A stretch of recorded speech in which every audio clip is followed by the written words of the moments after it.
आज की कहानी में यहाँ पर एक औरत, उसके पति मर जाने के बाद वो अपने अकेलापन के दूर करने के लिए जहाँ पर रहा करती थी, उस जगह में पड़ोस में रहने वाला एक युवक से दोस्ती करती है, बातचीत करती है।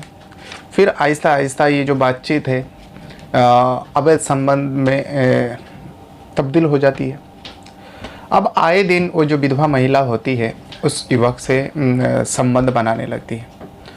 और जैसे कि हर मामले में देखा गया है, अवैध संबंध जहाँ पर भी बनता है आसपास में हर किसी को पता चल ही जाता है, क्योंकि ये कितने भी छुपाओ छुपती नहीं है। और इस मामले में भी वही हुआ।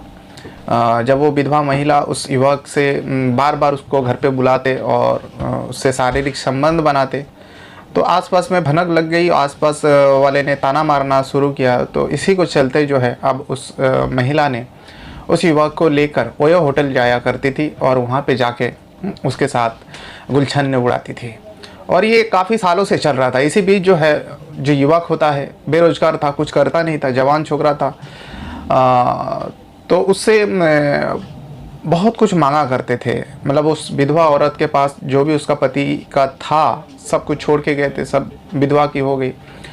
अब जितना खर्चा कर सकती थी वो उसके पीछे खर्चा कर रही थी। ऐसे देखते देखते एक दिन ऐसा होता है, जो विधवा महिला जो होती है उसको उस युवक को होटल में ले जाती है।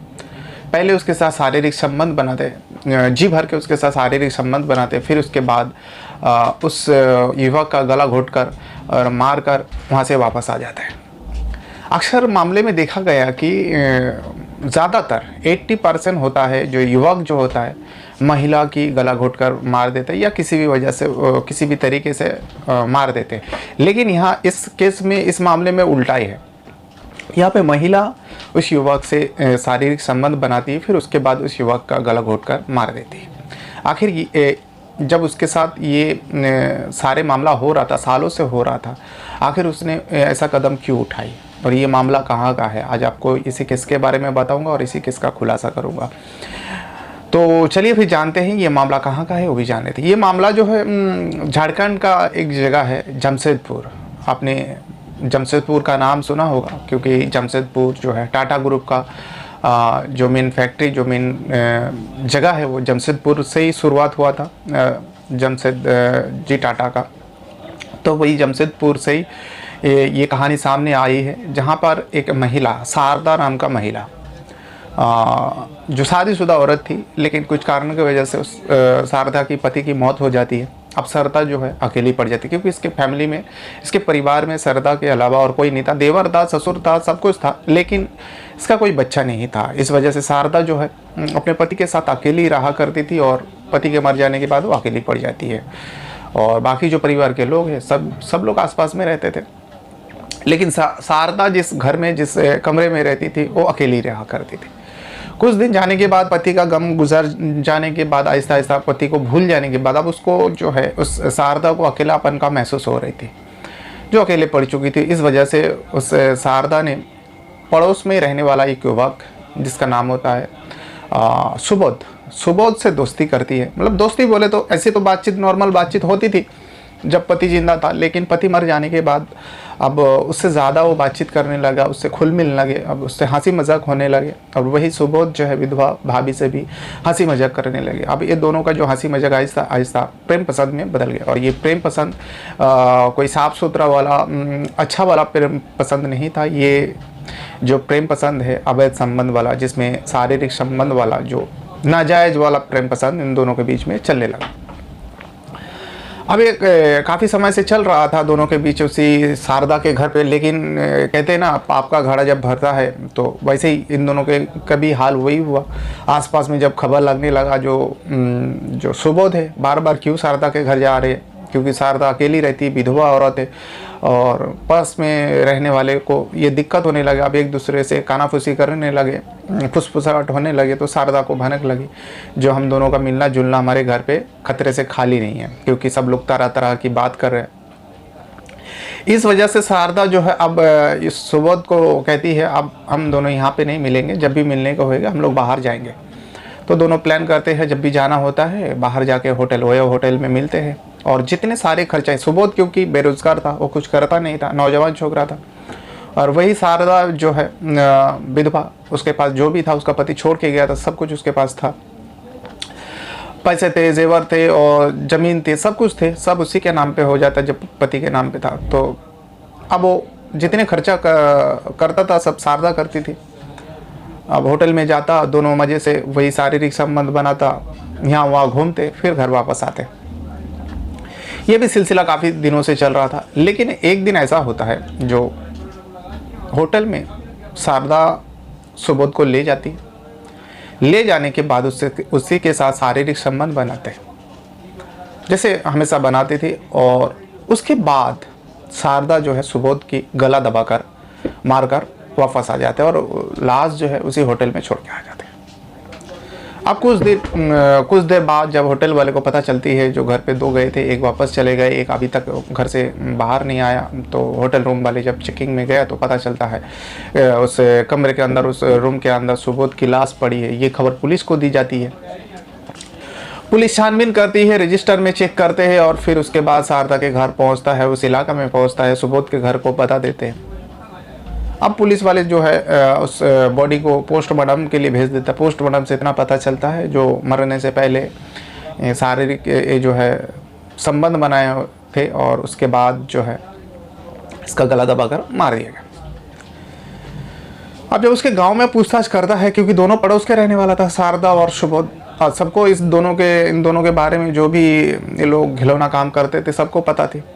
पुलिस वाले को सारी चीज़ बताया जो इन दोनों के बीच में ऐसा ऐसा है। और ख़ास करके जब शारदा के देवर वगैरह से पूछा गया तो कहते हैं कि हाँ, मेरे भाभी के बीच में इन दोनों का, सुबोध और मेरी भाभी शारदा जो है, इन दोनों के बीच में कुछ काफ़ी दिनों से ऐसा चल रहा है। लेकिन हम लोग को भनक लगी थी, हम लोग डांटते थे, तो तब से जो है सुबोध घर पर नहीं आते थे। हम लोग को नहीं पता था ये लोग बाहर जाके मिला करते थे। अब सब कुछ होने के बाद जो है शारदा को उठाती है, शारदा से पूछताछ करती है, और हर मामले में जैसा क्राइम करने वाला होता है झूठ पे झूठ बोलते हैं।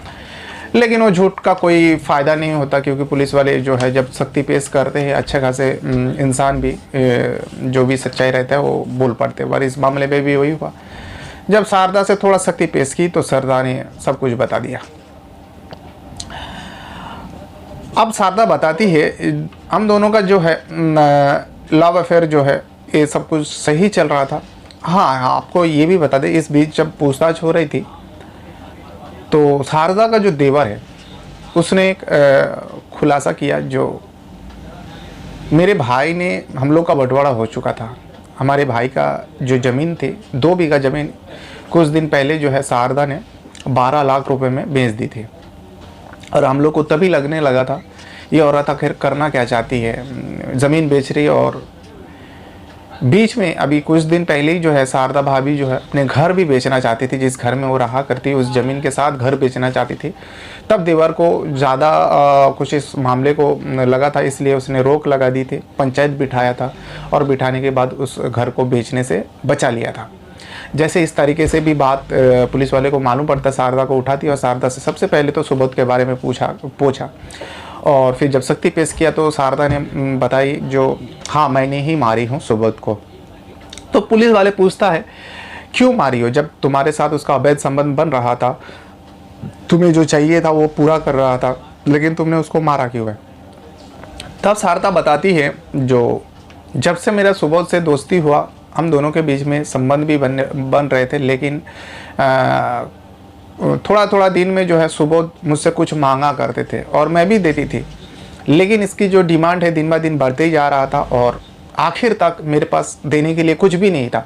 मैं उसके लिए क्या नहीं किया। मैं सबसे पहले मेरे पास जितने पैसे थे थोड़ा थोड़ा करके उसने मांगा, मैंने दिया, क्योंकि वो मेरी इच्छाएं पूरी कर रही थी। फिर उसके बाद जब उसने और कुछ मांगा तो मेरे पास जितने भी जेवर थे, जो भी मेरे पास जेवर थे शादी के और उसके बाद पति ने बना के दिए, तो वो भी मैंने बेच दी। बेचने के बाद उसको पैसा दी।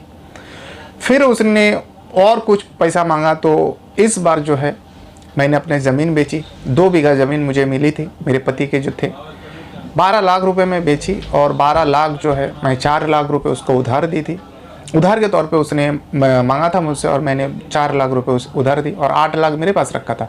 लेकिन ये 8 लाख भी जो है मैं उसी के पीछे खर्चा कर डाली। जब भी हम लोग घूमने जाते थे, अच्छे अच्छे खाना खाते थे, अच्छे अच्छे होटल में रुका करते थे, और सारे जो बिल है मैं ही दिया करती थी। इसीलिए वो 8 लाख भी बहुत ही जल्द ख़त्म हो गया।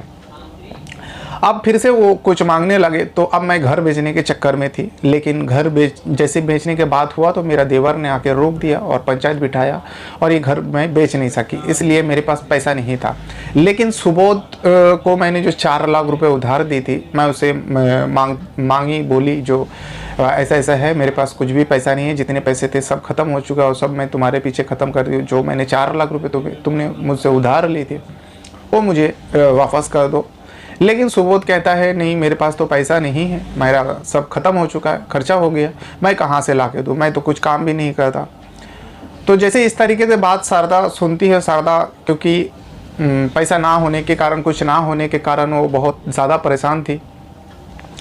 इस वजह से शारदा जो है अब समझ गई थी, जो सब कुछ लुटाने के बाद उसको अक्ल आई थी, वो सोचती है जो भी हुआ अब इस खेल को ख़त्म करना पड़ेगा। इस वजह से शारदा आखिरी बार एक अपनी ही आप प्लान रचती है और जो सुबोध है उसको रास्ते से हटाने की साजिश रच देती है। अब ये साजिश में वो अकेली रहती है, इस वजह से उसने सुबोध को कहती है चलो आज हम जाएंगे घूमने। जैसे इस तरीके से बात सुनता है सुबोध भी राज़ी हो जाता है, क्योंकि हर बार जाता था। एक होटल में जाती है, जाने के बाद जो है जो शारदा है सुबोध के साथ उस दिन सबसे ज़्यादा अच्छे से शारीरिक संबंध बनाने के बाद जब सुबोध थक जाता है, थोड़ा लेट जाता है उसी होटल के रूम में थके हारे लेट जाता है, उसी बीच जो है शारदा अपने दुपट्टा से सुबोध का गला घोंट कर मार देते हैं। मारने के बाद वहाँ से वो घर वापस आता है। फिर उसके बाद होटल वाले को पता चलती है ऐसा ऐसा हुआ, वैसा ऐसा पुलिस वाले को खबर मिलती है। ये पूरा घटना को सुनने के बाद शारदा को तो अरेस्ट कर लेता है और उसके ऊपर जो भी है जो मर्डर का चार्जेस लगता है और धाराएं लगा के 302 के तहत उसको जेल हो जाती है। और ये घटना जो है अभी का है, जमशेदपुर से आया हुआ है, जो झारखंड के अंदर है। आप चाहे तो सर्च करोगे तो आपको पता को ये पढ़ने को मिल जाएगी। वाकई दोस्तों, अवैध संबंध के चक्कर में किसी ना किसी का, मैं इससे पहले भी वीडियो में बताता हूँ, जो जहाँ पर भी अवैध संबंध बने तो समझ लेना वहाँ किसी ना किसी इंसान की मौत के साथ ही ये जो संबंध है, सिलसिला है, ये ख़त्म होता है। और इस मामले में भी वही हुआ, सुबोध की मौत। यहाँ ज़्यादातर उल्टा होता है, लेकिन यहाँ पे कुछ अलग ही मामला था। यहाँ एक औरत जो शारीरिक संबंध बनाने वाला होता है उसके साथ उसी को मार डालती है परेशान होकर। तो ये था पूरा मामला। और अपने साथ साथ अपना परिवार का भी बहुत ज़्यादा ख्याल रखिएगा। और इस वीडियो के देखने के लिए आपका बहुत बहुत धन्यवाद करता हूँ। Thank you very much.